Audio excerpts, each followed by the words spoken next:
Hai. Alright, so untuk kelas hari ini kita masuk kepada subtopik 2.2 iaitu organ utama pertukaran gas untuk tumbuhan. Keperluan pertukaran gas dalam tumbuhan. Jadi, first kita tahu tidak seperti haiwan, haiwan boleh bergerakkan jadi makanan, tapi tumbuhan dia kena buat makanan sendiri. Okey, sintesis makanan sendiri melalui fotosintesis. Maksud dia membuat makanan sendiri melalui fotosintesis.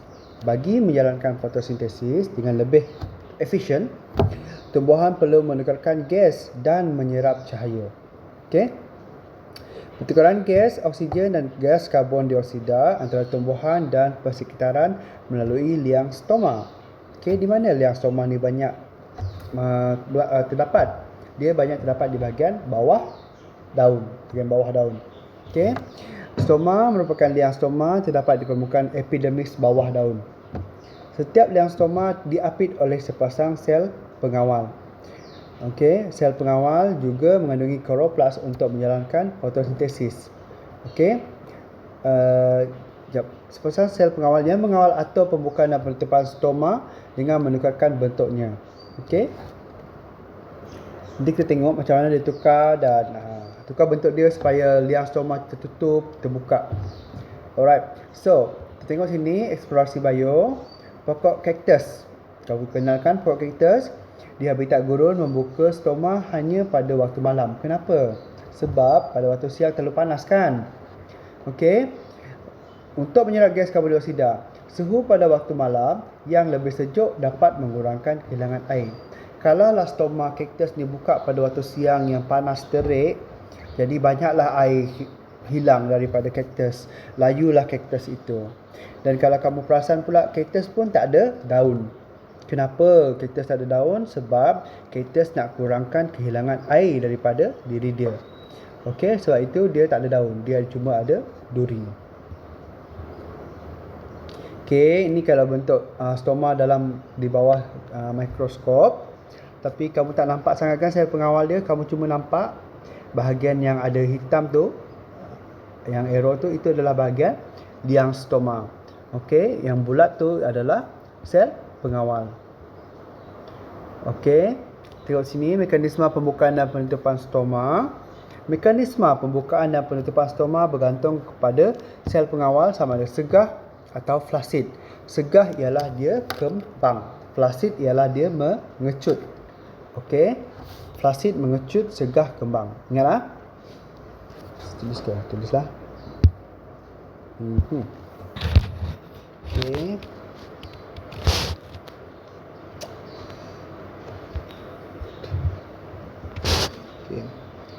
Flasid,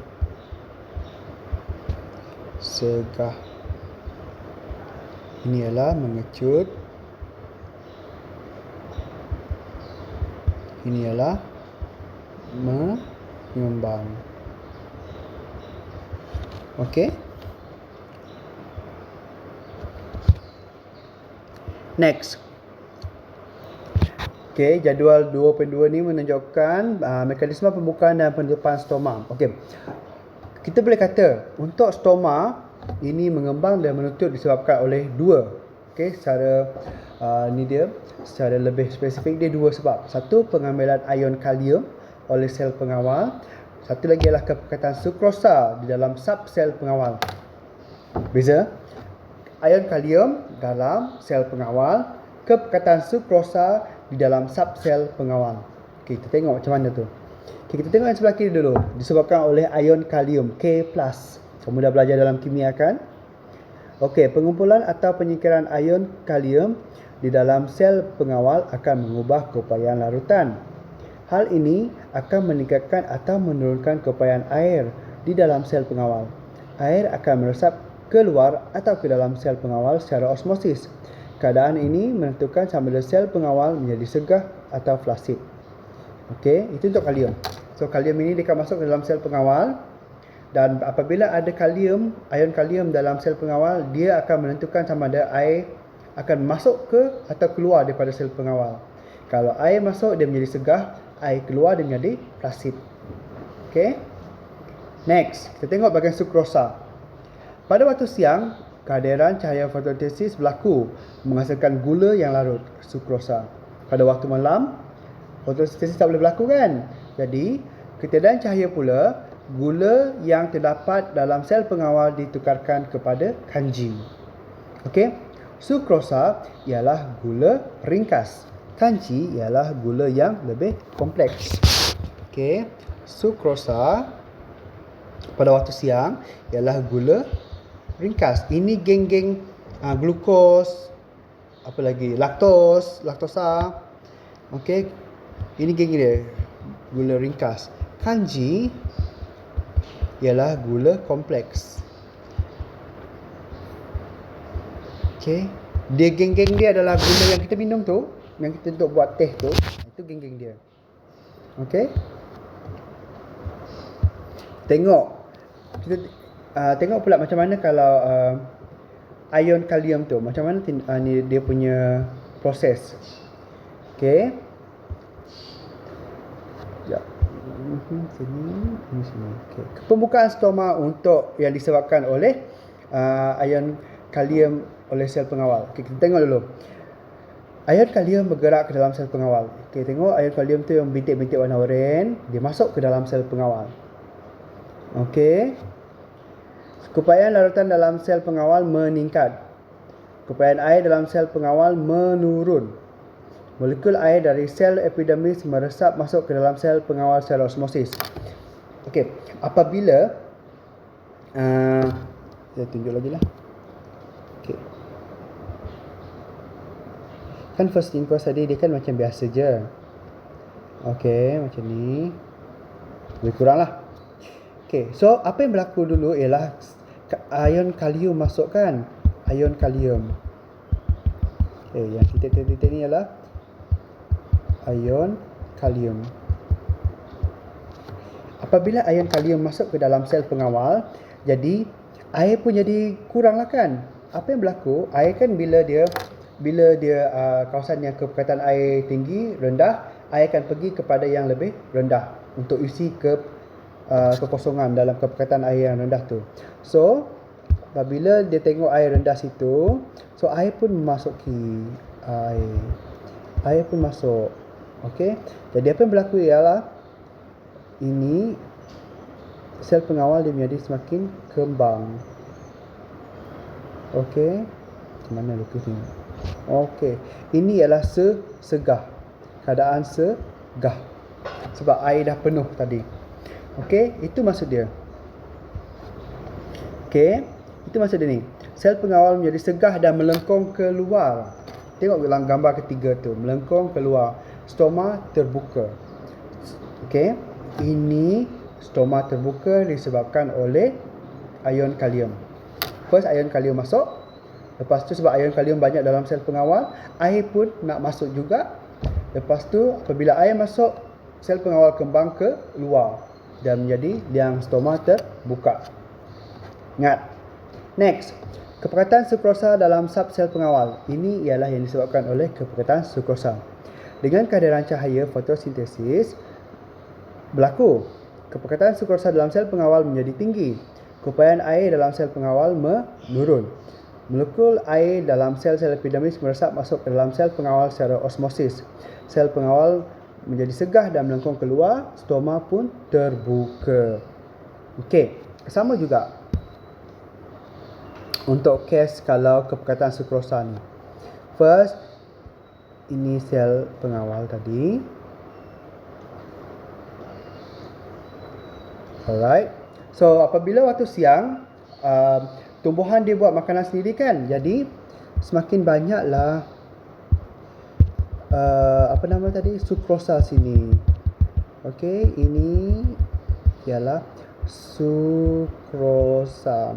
Apabila sukrosa banyak di bahagian sel pengawal ini, okey, si air tadi pun dia cuba nak masuk juga supaya air yang kepekatan tinggi kat luar boleh sama dengan air kepekatan rendah kat dalam sel pengawal. So air pun masuk. Air masuk. Apabila air masuk, stoma ini pun melengkung ke luar. menjadi segar. Okey. Lebih kurang sama macam ion kalium. Cuma beza dia, sukrosa ini tadi disebabkan oleh tumbuhan tu sendiri buat fotosintesis. Okey. Penutupan stoma. Macam mana penutupan stoma? So, ion kalium, untuk ion kalium kan, kita tengok ion kalium dulu. Ion kalium bergerak keluar dari sel pengawal. Keupayaan larutan di dalam sel pengawal menurun. Keupayaan air dalam sel pengawal meningkat. Molekul air meresap keluar dari sel pengawal ke sel-sel epidermis secara osmosis.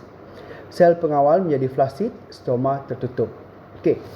Langkah pertama, kita cakap ion kalium bergerak keluar daripada sel pengawal. Langkah kedua, disebabkan itu keupayaan air, cakap pasal keupayaan air dalam sel pengawal meningkat. Jadi air pun keluar daripada sel pengawal. Itu yang ketiga. Yang keempat, bila air keluar, sel pengawal menjadi flasid. Yang kelima, apabila flasid, sel pengawal flasid, liang stoma tertutup. So, 5 langkah. Langkah pertama, ion kalium keluar, okey, daripada sel pengawal. Langkah kedua ialah kamu cakap pasal keupayaan air. Keupayaan air dalam sel pengawal meningkat. Ini menyebabkan air keluar daripada sel pengawal. Ini juga menyebabkan apabila air keluar daripada sel pengawal, ini menyebabkan sel pengawal menjadi flasid. Apabila sel pengawal menjadi flasid, ini menyebabkan liang stoma tertutup. Okey, 5. Next. Untuk kepekatan sukrosa dalam sel pengawal. Tanpa kedaran cahaya, fotosintesis tidak berlaku waktu malam. Kan? Kepekatan sukrosa dalam sel pengawal menjadi rendah. Keupayaan air dalam sel pengawal meningkat. Molekul air meresap keluar dari sel pengawal ke sel epidermis secara osmosis. Sel pengawal menjadi flasid. Stoma akan tertutup. Lebih kurang sama. Cuma tambahan dia pada waktu malam, fotosintesis tidak boleh berlaku. Ini menyebabkan kepekatan sukrosa menurun. Ini menyebabkan apabila kepekatan sukrosa menurun, ini menyebabkan keupayaan air dalam sel pengawal meningkat. Disebabkan oleh keupayaan air dalam sel pengawal meningkat, air keluar daripada sel pengawal secara osmosis. Air keluar dari sel pengawal secara osmosis menyebabkan sel pengawal menjadi flasid, menyebabkan liang stoma tertutup. 6. Tambahan 1 je. So, kalau kamu buat catat alih ni, lagi senang sebenarnya. Kalau kamu guna peta Eyting catat alih, senang kamu nampak dia punya perubahan tu, proses tu. Saya suka nak kongsikan aktiviti ni sebab ini macam best. Bukan apa, aktiviti ni macam menunjukkan macam mana liang sel pengawal yang mengembang dan flasid itu menyebabkan liang stoma terbuka atau tertutup. Kalau kamu tengok, saya akan snap ni nanti supaya kamu boleh buat sendiri di rumah. Yang susahnya nak cari tip Y ni. Mana nak cari tip Y ni? Straw kita selalu satu je kan. Kena modify lah straw tu. Alright. So, ni tak perlu. So, saya rasa itu sahaja.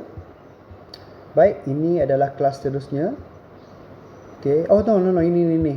Kesan kekurangan air dalam tumbuhan terhadap pembukaan dan penutupan stoma. Alright, ni dia. Penting. Sikit je. Air daripada tumbuhan hilang dalam bentuk wap air ke persekitaran melalui liang stoma apabila bukan stoma besar. Kadar kehilangan air daripada tumbuhan adalah tinggi. Pembukaan dan penutupan stoma bergantung pada tekanan segah sel pengawal. Air keluar melalui liang stoma tadi. Kalau bukaan besar liang stoma, banyaklah air keluar. Kalau bukan kecil, jadi sikitlah air keluar. Tengok sini. Untuk tumbuhan segar, tengok dinding dalam sel yang tebal. Sel pengawal menjadi segar, liang stoma terbuka. Dinding luar sel yang nipis. Apa ni? Dinding luar sel nipis tebal ni. Ini adalah sel pengawal. Apabila tumbuhan mendapat air yang mencukupi, sel pengawal menjadi segar. Sudah cerita tadi kan, sel pengawal mempunyai dinding dalam sel yang tebal dan kurang elastik berbanding dinding luar sel. Saya ulang semula. Sel pengawal mempunyai dinding dalam sel yang tebal dan kurang elastik berbanding dinding luar sel. Okey. Kalau kamu tengok dinding dalam dan dinding luar dia, mana lebih elastik? Dinding luar lebih elastik. Dinding dalam kurang elastik. Okey. Mana dinding dalam? Itu dia. Okey, bahagian liang stoma tu dinding dalam, dinding luar ialah bahagian tepi. Sifat dinding luar sel yang nipis dan lebih elastik menyebabkan sel pengawal melengkung keluar dan stoma terbuka. Okey, saya rasa kamu, tak tahulah kamu boleh faham tidak? Kan stoma macam ini kan? Okey, bahagian ini, okey, dinding di sini lebih dalam dan kurang elastik.